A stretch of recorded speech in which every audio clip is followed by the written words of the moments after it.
Do you guys believe what Cat Williams was saying? You think there's some truth in there? Yeah. 100%. I give it I give it like 90% truth and like 10% hyperbole. Okay. You know what I mean? When I say like 3,000 books, I mean we lie, we exaggerate. Yo, there was 1,000 people in there. It was probably like 600. You know what I'm saying? Like that's hyperbole. That's just amplifying something. So I think it was like 10% hyperbole, but I think the basis of what he was saying, because like he said, I have receipts. And if you notice after that interview, I'm sure a lot of y'all have started to see these receipts come out. Do y'all know how high his IQ is? He wasn't lying. I'm just throw that out there. The dude's smart. What does IQ have to do with lying? I'm not saying he was What lying. I'm just saying. what I'm saying is the IQ. I'm a firm believer in the IQ test. My IQ's high too. But what I'm saying is, if the dude was reading at a college level at the age of 8, why is it hard to believe that a black person can read that many books? He didn't say they were 1,000 page uh, sex novels. He said that he read 3,000 books in a year. So I don't think that's for somebody that is smart as him. He's associated with some very, what's the word I'm looking for?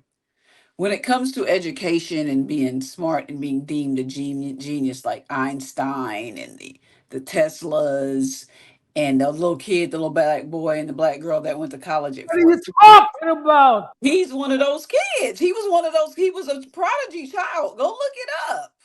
That's all I'm saying. I don't What think do you asked a question. She was just asking, what does IQ have to do with him Your being IQ has to do with critical thinking. If you have a low IQ, that means you're not a critical thinker. Period. Point blank. If you can't critically think, there's a lot of things in life that you cannot do. I'm gonna say this one country. I think the most intelligent people are very huge manipulators and liars. And I'm not even talking about Cat Williams. I'm literally speaking in general because you have to actually have some type of intelligence to deceive someone.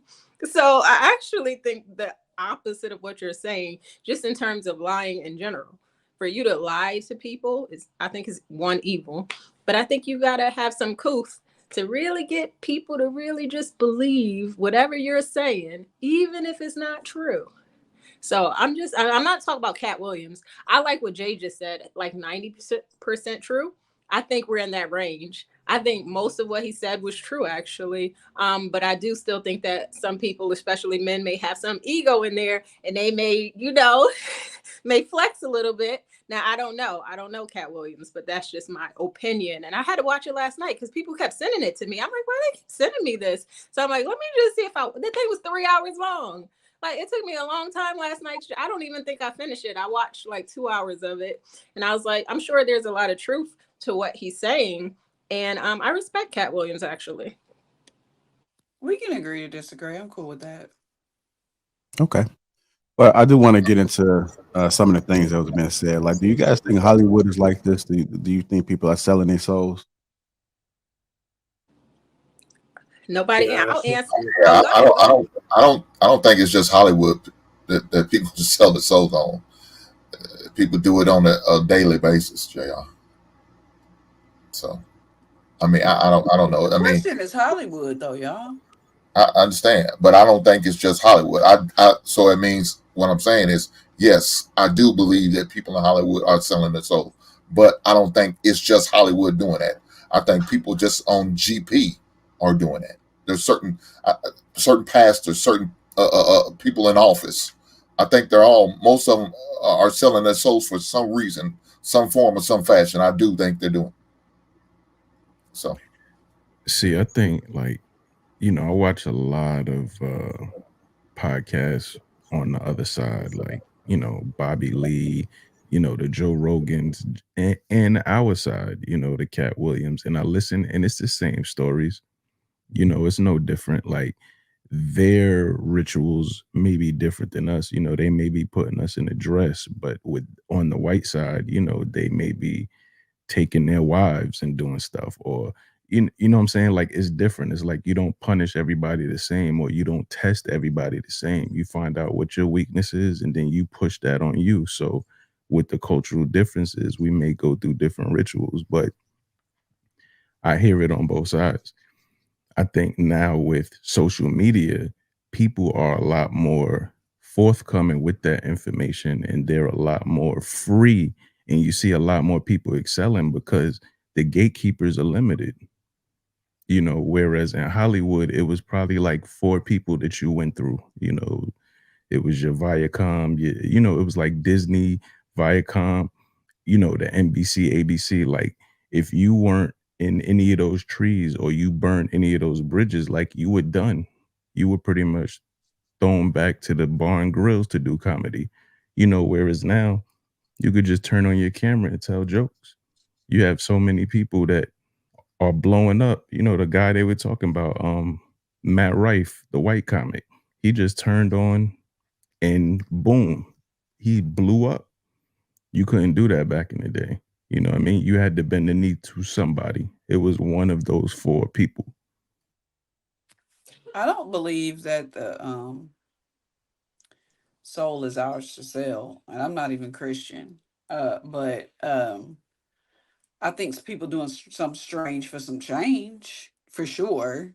Uh, but as far as like literally, I'm gonna sell my soul when I die. I'm gonna go to hell. They gonna do that anyway because if I in fact believe in hell, that's where they're gonna go. If you believe in hell, that's where you're gonna go after you do these things and sign these quote unquote contracts with people.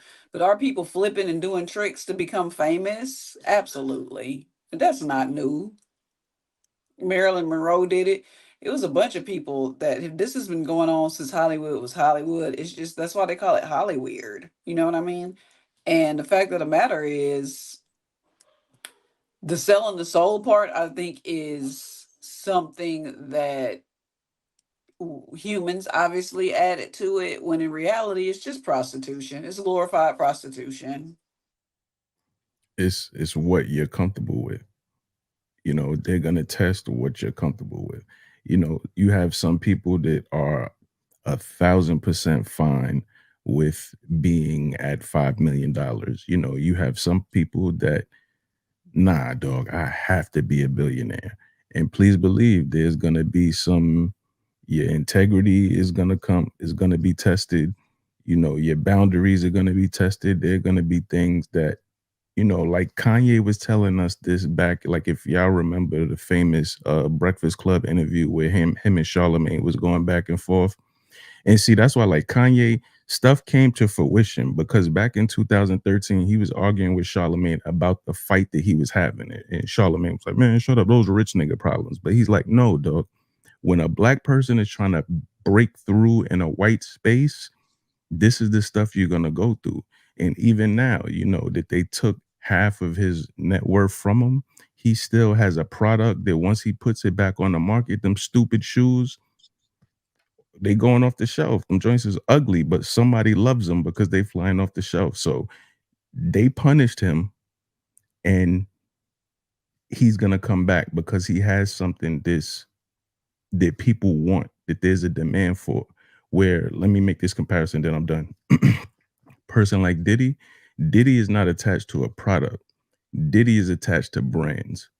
While I do believe that Diddy did a lot of these things that he said that he allegedly did, while I do believe that personally, he is being punished. Like, this is calculated. He pissed somebody off, you know.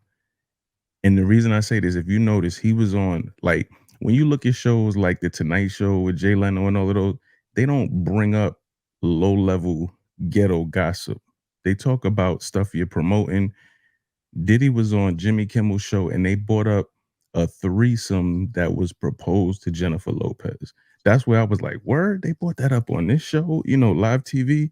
This is a calculated attack. Diddy pissed somebody off, and they're teaching him a lesson, even though he's guilty. See, once you pass that and you do a lot of these things, this is more stuff that they have on you. So once you got more dirt on your name, that's more stuff that they can hang you by. Yep, it's blackmail. They got to be able to blackmail. It's like a dirty cop. If you don't do something dirty, the dirty cop's gonna assume that you a op. So they can always make you behave that way. And once you Yep. get out of line, the floodgates open. Here's Cassie. Here's this chick from 1992. Here's this person. Here's that person. They gonna bring out all your skeletons and they gonna shut you up. You know, Kanye don't have no sexual. My fault. Kanye, they don't have no sexual deviance. So if you notice, out of all of this stuff, you know, oh, he's anti this, anti that.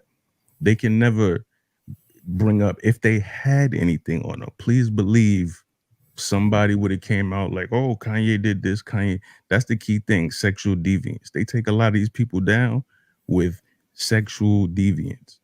Oh, he did this. He did that. He took that.